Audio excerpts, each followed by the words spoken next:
வணக்கம். ஆன்மீக செய்திகள். சிவகங்கை மாவட்டம் திருப்பத்தூர் நெற்குப்பையில் பழமையான ஸ்ரீ சுப்பிரமணிய சுவாமி கோயிலில் 3,50,00,000 ரூபாய் மதிப்பில் கடந்த சில மாதங்களாக கோயில் கல்மண்டபம் உள்ளிட்டவை சீரமைக்கப்பட்டு வண்ணம் பூசி கும்பாபிஷேக பணிகள் நிறைவு பெற்றன. கடந்த 11ஆம் தேதி யாகசாலையில் கணபதி ஹோமத்துடன் பூஜைகள் தொடங்கின. பிள்ளையார்பட்டி பிச்சை குருக்கள் தலைமையில் சிவாச்சாரியார்கள் யாகசாலை பூஜைகள் பூர்ணாகுதி நடைபெற்று தீபாரதனை காட்டப்பட்டது. 4 கால யாகசாலை பூஜைகள் முடிந்து கடம் புறப்பட்டது. சிவாச்சாரியார்கள் கோயிலை வலம் வந்து மூலவர் கோபுரம், ராஜகோபுரம், பரிவார தெய்வங்களின் கோபுரங்களுக்கு புனித நீர் ஊற்றி கும்பாபிஷேகம் நடைபெற்றது. ட்ரோன் மூலம் மலர்கள் தூவப்பட்டது. தீபாரதனை காட்டப்பட்டு பக்தர்கள் மீது ராட்சத ட்ரோன் மூலம் புனித நீர் தெளிக்கப்பட்டது. மூலவர் உள்ளிட்ட பரிவார தெய்வங்களுக்கும் புனித நீர் ஊற்றப்பட்டு கும்பாபிஷேகம் நடைபெற்று தீபாரதனை காட்டப்பட்டது. திரளான பக்தர்கள் சாமி தரிசனம் செய்தனர்.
திருச்சி திருவானைக்காவல் ஜம்புகேஸ்வரர் அகிலாண்டேஸ்வரி கோயிலின் உப கோயிலான ராமகணபதி ராமசுப்பிரமணியர் கோயில் கும்பாபிஷேகம் வெகு விமரிசையாக நடைபெற்றது.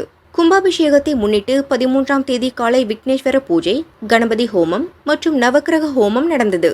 காலை 4 கால யாகசாலை பூஜைகள் முடிந்து கடம் புறப்பட்டது. ராமகணபதி ராமசுப்பிரமணியர் சன்னதிகளில் சிவாச்சாரியார்கள் வேத மந்திரங்கள் முழங்க கோபுர கலசங்களுக்கு புனித நீர் ஊற்ற மகா கும்பாபிஷேகம் நடைபெற்று தீபாரதனை காட்டப்பட்டது. திரளான பக்தர்கள் சாமி தரிசனம் செய்தனர். பக்தர்களுக்கு அன்னதானம் வழங்கப்பட்டது. ஏற்பாடுகளை கோயில் உதவி கமிஷனர் சுரேஷ், தக்கார் லட்சுமணன் மற்றும் கோயில் பணியாளர்கள் செய்தனர்.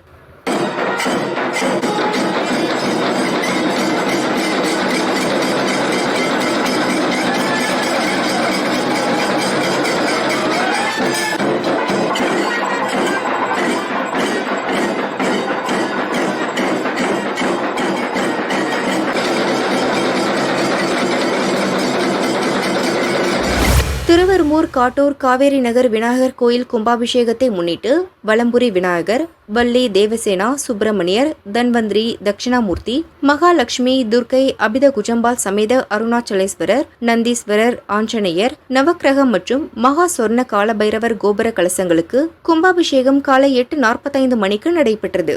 கடந்த 4ஆம் தேதி முகூர்த்தகால் நடப்பட்டு காப்பு கட்டப்பட்டது. 12ஆம் தேதி விக்னேஸ்வர பூஜையுடன் தொடங்கியது. காலை 4ஆம் கால யாகசாலை பூஜைகள் முடிந்து கடம் புறப்பட்டது. சிவாச்சாரியார்கள் வேத மந்திரங்கள் முழங்க கோபுர கலசங்களுக்கு புனித நீர் ஊற்றி கும்பாபிஷேகம் நடந்தது. பக்தர்களுக்கு அன்னதானம் வழங்கப்பட்டது. திரளான பக்தர்கள் சாமி தரிசனம் செய்தனர்.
திருவாரூர் மாவட்டம் குடவாசல் அபிவிருத்தீஸ்வரம் மேலத்தெரு ஸ்ரீ சக்தி விநாயகர் ஸ்ரீ வீரபத்திரர் ஸ்ரீ அங்காளம்மன் கோவிலில் கும்பாபிஷேகத்தை முன்னிட்டு கோவில் திருப்பணிகள் கடந்த சில மாதங்களாக நடைபெற்றது.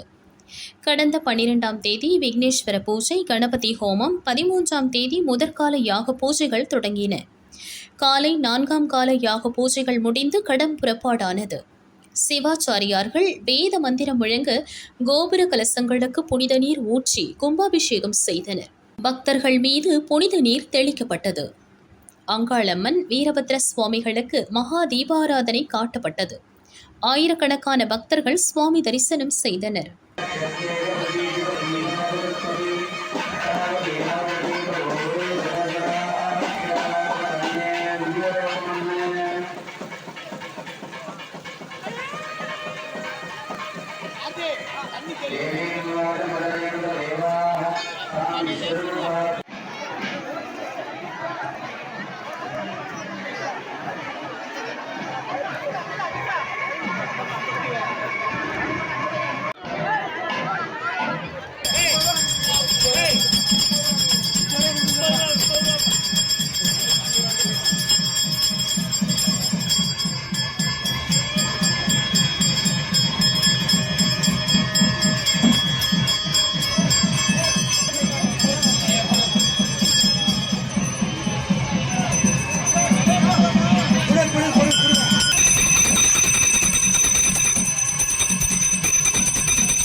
கரூர் எல்ஜிபி நகர் பகுதியில் உள்ள குபேர விநாயகர் பாலமுருகன் கோவிலில் ஆவணி கிருத்திகை சிறப்பு வழிபாடு நடைபெற்றது. அதை முன்னிட்டு பாலமுருகனுக்கு எண்ணெய் காப்பு சாற்றி பால், தயிர், நெய், தேன், சந்தனம் உள்ளிட்ட 16 வகை வாசனை திரவியங்களால் சிறப்பு அபிஷேகம் செய்தனர். அதைத் தொடர்ந்து சிறப்பு அலங்காரத்தில் மகா தீபாராதனை காட்டப்பட்டது. திரளான பக்தர்கள் ஹரோகரா கோஷம் முழங்க சுவாமி தரிசனம் செய்து மனமுருகினர். ஏற்பாடுகளை கோவில் நிர்வாகிகள் செய்தனர்.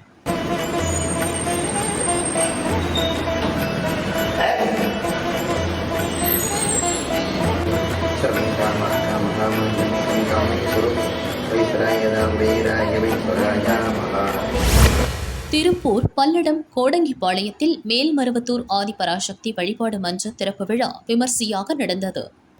இதை முன்னிட்டு செப்டம்பர் 12ஆம் தேதி சக்தி கொடியேற்றுதல் மற்றும் கருவறையில் சக்தி படம் நிறுவுதல் நடைபெற்றது. அதைத் தொடர்ந்து குருபூஜை செய்தனர். கோடங்கிப்பாளையம் முன்னாள் ஊராட்சித் தலைவர் பழனிசாமி தலைமை வகித்தார். இந்நிகழ்ச்சியில் ஸ்ரீவாலை பரமேஸ்வரி அம்மன் சித்தர் பீட நிர்வாகிகள் மற்றும் ஆதிபராசக்தி வழிபாடு மன்ற நிர்வாகிகள் கலந்து கொண்டனர். திறப்பு விழாவை முன்னிட்டு சிறப்பு யாக பூஜை செய்யப்பட்டது. மேல்மருவத்தூர் ஆதிபராசக்தி ஆன்மீக இயக்க தலைவர் சரஸ்வதி பூஜையை துவக்கி வைத்தார். தொழில் மற்றும் விவசாயம் செழிக்க வேண்டி சிறப்பு கலச பூஜை செய்யப்பட்டது. அதைத் தொடர்ந்து கலச தீர்த்தம் புறப்பாடாகி அம்மனுக்கு சிறப்பு வழிபாடு நடத்தினர். மகா தீபாராதனை காட்டப்பட்டது. அன்னதானம் வழங்கப்பட்டது. விழாவில் பேசிய மேல்மருவத்தூர் ஆதிபராசக்தி ஆன்மீக இயக்க தலைவர் சரஸ்வதி குழந்தைகளுக்கு அம்மன் மூல மந்திரத்தை கற்றுக் கொடுக்க வேண்டும் என கோரிக்கை வைத்தார்.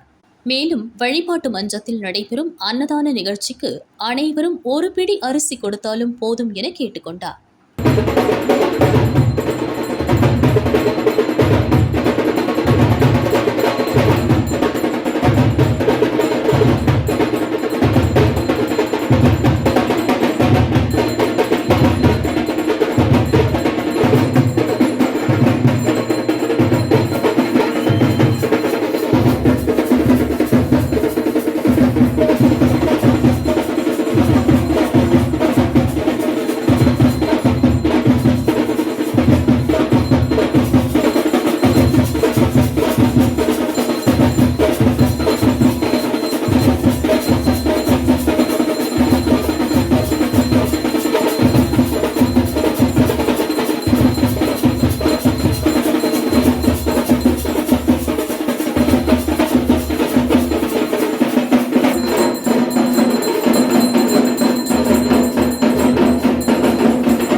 கோவை காரமடை காந்தி மைதானம் பகுதியில் 2000 ஆண்டுகள் பழமையான காமாட்சியம்மன் கோவில் உள்ளது.